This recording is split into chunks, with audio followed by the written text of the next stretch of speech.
Most people agree that India is placed very favorably. What we try to do in this show, which is Sweet Spots, is try and identify whether India is indeed in a sweet spot and what are the pockets within the listed space which are in sweet spots. And two very special guests to talk about that. Need no introduction. Nilesh Shah as well as Naren join us right now to talk about that. Gentlemen, thank you so much for joining in. That's the obvious first question to you, Naren. Is India in a sweet spot for the next 12 to 24 months? See, I met most people who are global economists or emerging market economists. At the end of the meeting, I asked them, what do you want to leave as a parting thing? They say India is the best emerging market in the world. That's such a common statement that I've got from 3 emerging market economists in the last 6 months. That India is clearly in a sweet spot, and they said that and with every passing month, what they said has become even more clear. Like if you had met people 3 months back, crude was at 110. Today, crude is sub 90. So if it was true at 110 crude, imagine what it is at $90 or $86 crude. So I think we are in an absolute sweet spot, and I don't think there's any other emerging market which has all the benefits that India has, that you're going to be able to cut rates soon, your growth will accelerate, and your terms of trade on your imports is going in your favor because we import coal, oil, etc. And your export prices are more or less what it is, which is IT and pharma. So you're in an absolute sweet spot at this point of time.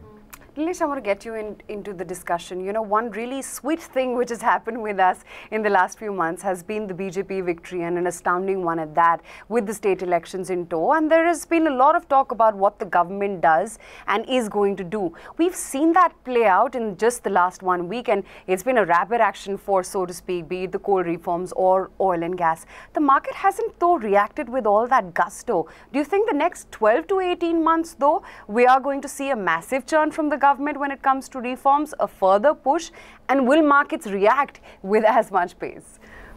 So one, the government has to act. Right. And it need not be by way of big ticket reforms, it's by way of simple things also.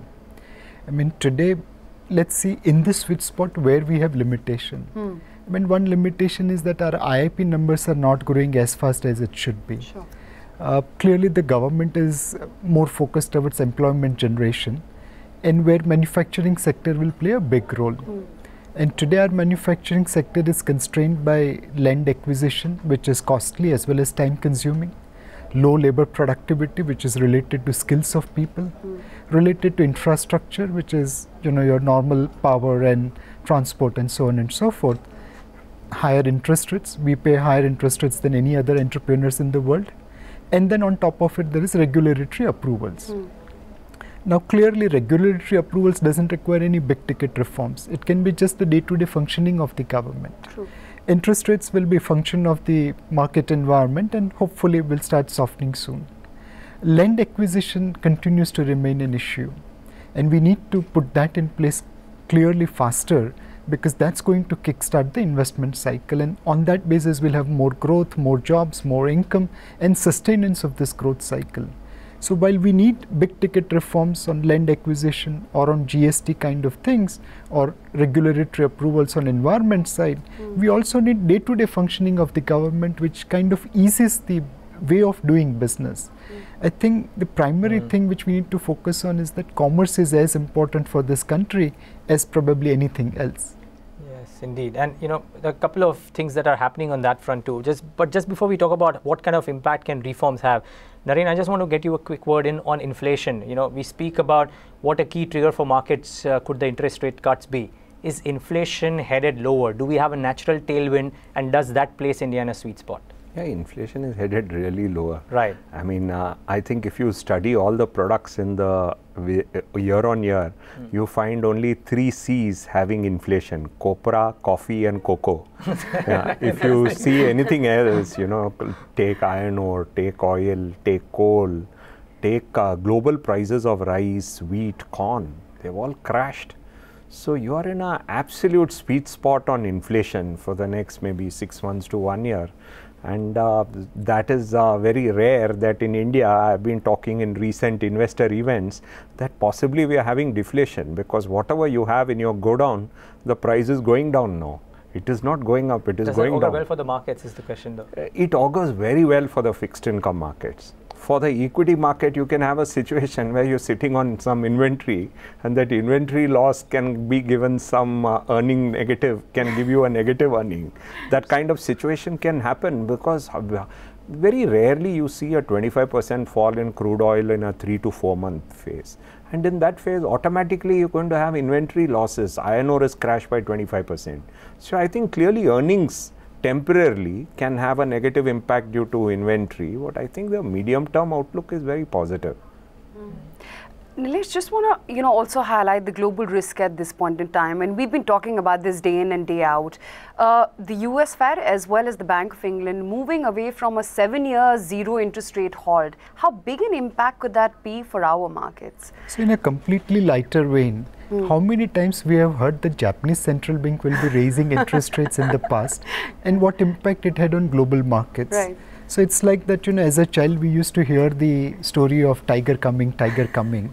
And yes, indeed, global markets gave reactions to whenever Japanese central bank was about to raise rates. But then over a period of time, they realized that Japanese economy had no option but to keep lower interest rates. I think today, as we see, European economy seems to be on the crutches of liquidity provided by European Central Bank and the softer interest rates. US is in a slightly better position, and they indeed will raise the rates, but their raising of rates is unlikely to be coming back to the normalcy of say 5 years or 10 years back. And their raising of rates will create temporary upheaval in our market.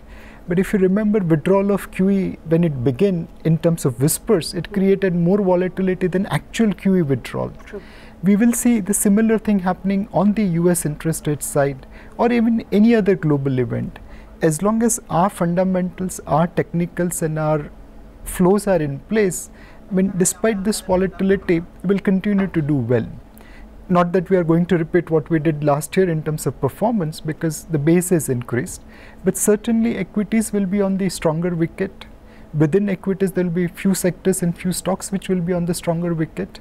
And today, as Naren mentioned, we are in a situation where we are in truly sweet spot in terms of flows, in terms of fundamentals, and that should be reflected into the market. But you sure feel that tiger is coming is definitely going to spook the markets at least before that tiger actually shows up. In fact, I pray that there should be correction in the market. Otherwise, how will people get invested into the market? Yeah, all of us hope for it. It doesn't come. This Deepavali wish, the wish will be that may the markets correct so that you can enter. Okay, but what to enter and what are those sweet pockets is what we try and figure out from our guests on the other side of this very quick break. Stay tuned. We are just getting started on the show.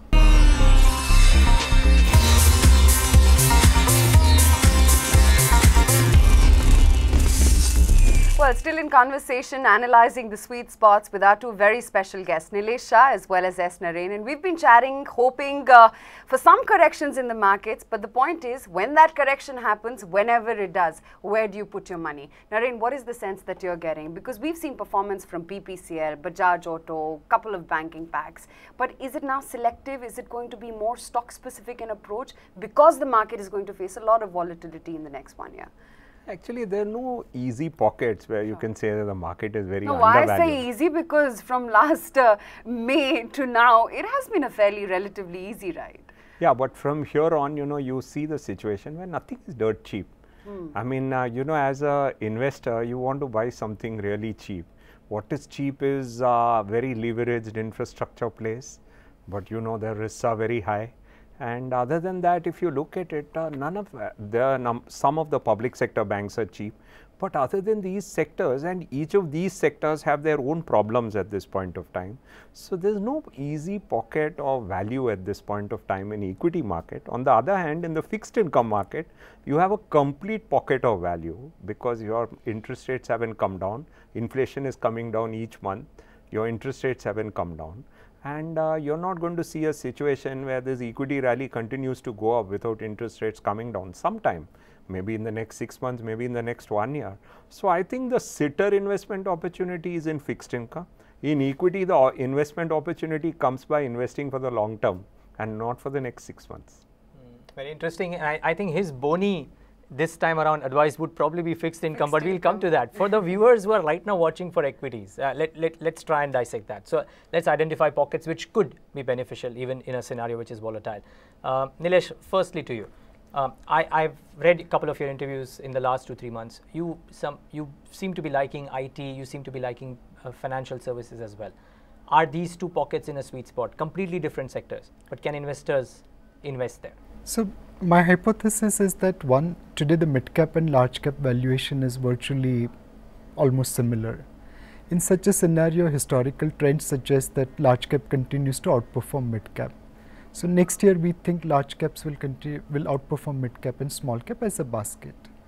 Second, there is also divergence happening in the sectors where there are certain stocks which are available at a very high valuation and then they are not able to deliver to meet that expectations. It's like Tendulkar not able to score 6th century in a row. Which has happened very often. Which happens, it is a natural course of averaging. Whereas there are other companies which are available at a much lower valuations and are consistently delivering far better performance than expected by the market. And now market is narrowing the valuation gap between those two things. We have seen that happening in banking and financial services sector. We have seen that happening in technology sector. We have seen that happening in consumer staples sector. So going forward, I expect this polarization to become even sharper, where companies who are available at a cheaper valuation, though on a relative basis, but delivering better performance, will continue to outperform companies which are available at a higher valuation but not able to deliver similar performance. So these are the few points which we have to remember for the better returns in next year. From a sector point of view, banking and financial services, despite great outperformance last year, we believe that they should be able to do well. And the extent of outperformance over the market may narrow down, but they'll still outperform the market. Within technology space also, we believe that barring one or two companies which are available at a very high valuation, most of the other companies should be able to deliver better return. We do expect that in the technology space, companies which are getting bogged down a little bit because of high cash on their balance sheet will declare more dividends or prefer buyback, and that will improve the core ROE of the business, and that will be reflected into their valuation. Naren, you've said that the market is now looking expensive. What's looking toppish? I said that the market is not looking cheap. So you yeah, are converting well, it to market is looking expensive. So actually market is at fair value and it is not cheap, but it is not costly. So but I think the biggest opportunity in the next 6 months is going to be the public sector disinvestment if it were to happen. I think some of the best quality companies are likely to get divested in the next 6 months as per whatever information we have now. And I think that is going to be the biggest opportunity for investors in the next 6 months. And that I think people should make use of, because clearly I think the government wants the retail quotas to get filled up in these disinvestment. And I think you're not going to get such opportunities like public sector in the next 6 months. Typically, Naren, what happens is that a lot of people view this investment as an event which should rather get over because it could happen at a discount. So maybe start buying these companies post that disinvestment is over. So without getting into what stock may get disinvested, but what do you like? Do you like the oil and gas space because of the reforms? Do you like public sector banks because of the disinvestment that may come in because they need capital?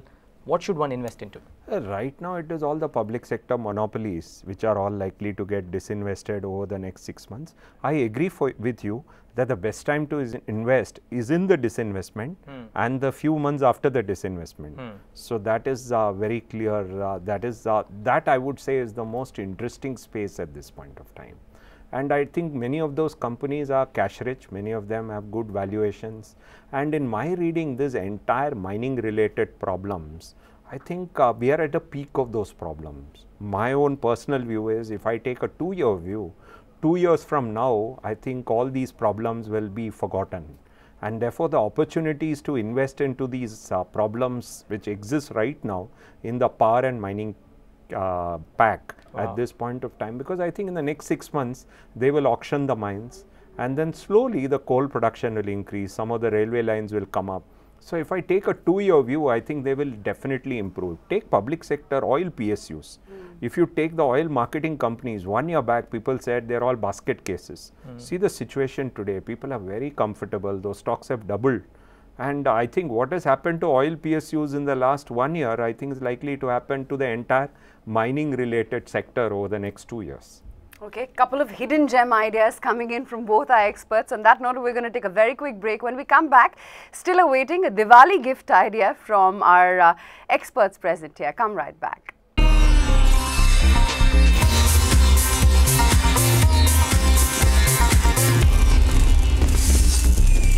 Back with Sweet Spots, still in conversation with our two experts to identify the sweetest spots in the market right now.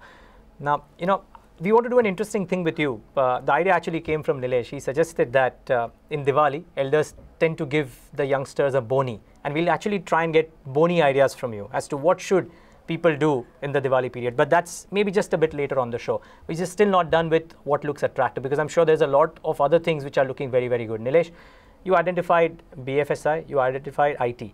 In the new age sectors, because a lot of people want to buy into those spaces, be it e-commerce, be it logistics which benefit because of e-commerce, be it a lot of technology companies, SMAC, so on and so forth. What looks attractive? So clearly that sector as of today is, winners will take all the benefit kind of sector. So number one, you need to be diversified. There's no way on earth you can predict whether X will succeed or Y will succeed. Second, this sector, at least for a conservative investor like me, appears to be overvalued. Okay. And I'm not saying that this bubble is going to burst now. It's actually going to become far bigger than what it is, but eventually it will burst. But no business can sustain on a model whereby you induce customers by bribing them or by paying them. So, this is one sector which is going to be far more competitive. Read Uber. And it might be far better to invest in old economy rather than new economy. Okay. So for a traditional conservative investor like you, if you had to construct a portfolio from now, say, for the next 5 years, what is going to be the asset allocation across asset classes? So if someone can take the risk, and it's going to be a huge risk, you can put full money in equity. But obviously that kind of risk profile is not really possible with all the investors. And especially if someone is conservative, he has to define what his level of conservativeness is. But it's a buy on dip market, and global uncertainty or other things will provide those corrections. So in the time of that correction, you'll have to really hold on to or get yourself into the market. Second, this is a market where overweighing large cap might be more beneficial. And as Naren mentioned, some of the contrarian investment, where what appears today to be muddled, but over 2 years' time will get sorted out, will provide you that additional So return. metals mining power is also that you're looking at right now. Naren, final question on the sectors. What about the companies that have done so well until now? And some of the domestic names, autos for example, have had a fabulous last 12 months. And some of these look like they could actually continue because pockets are now suddenly getting loose. People still suddenly want to buy two-wheelers, four-wheelers, so on and so forth. What is it that you advocate here? Actually, those are all sectors which have delivered very good returns. Already, yes. I think you should prepare yourself for moderate returns from here. Because these are not sectors like if you take e-commerce, it can explode for the next 5 years. And if you see the cost of real estate and the cost of other infrastructure for commerce in India, it's possible that e-commerce can take off the way mobile phones took off in India. And normally when you have to say that this is the end of the bubble, it means 2 stocks have to enter Nifty. That is when you actually think that you're close to the end of the bubble. That's what I've seen in past bubbles.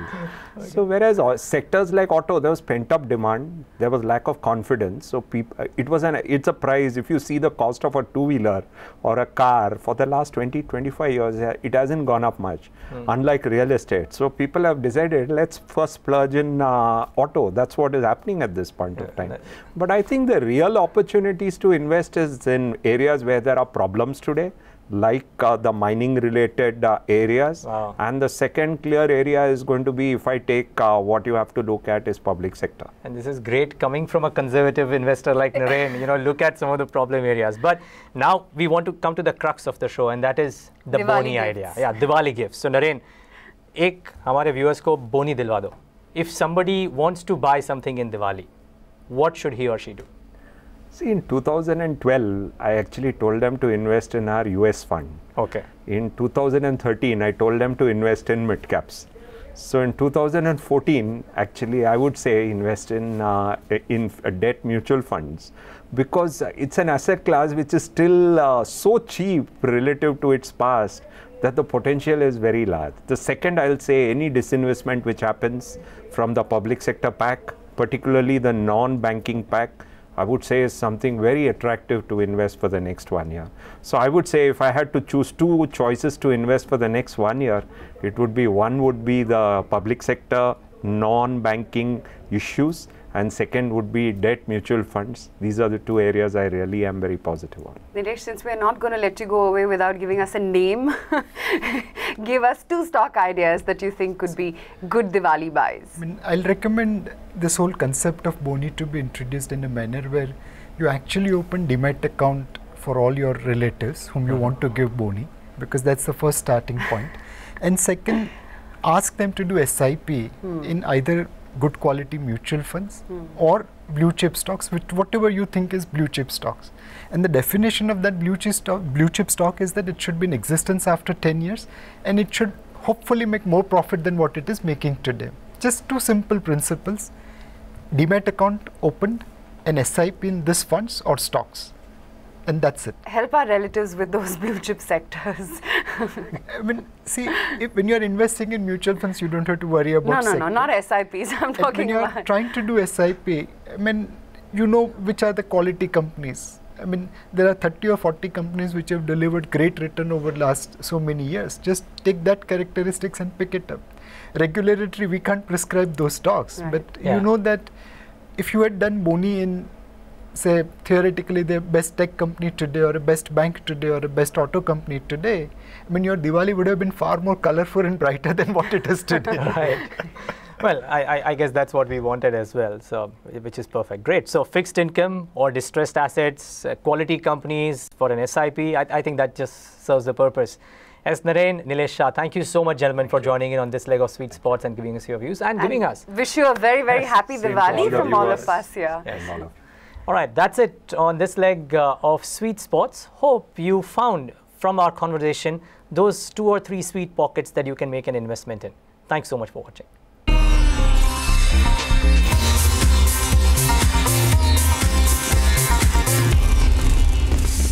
Find us on Facebook at facebook.com/ETNow, and don't forget to click the like button. You can also follow us on Twitter at ETNowLive. To stay updated with all our programming, hit the subscribe button on our YouTube channel by logging on to youtube.com/user/ETNow.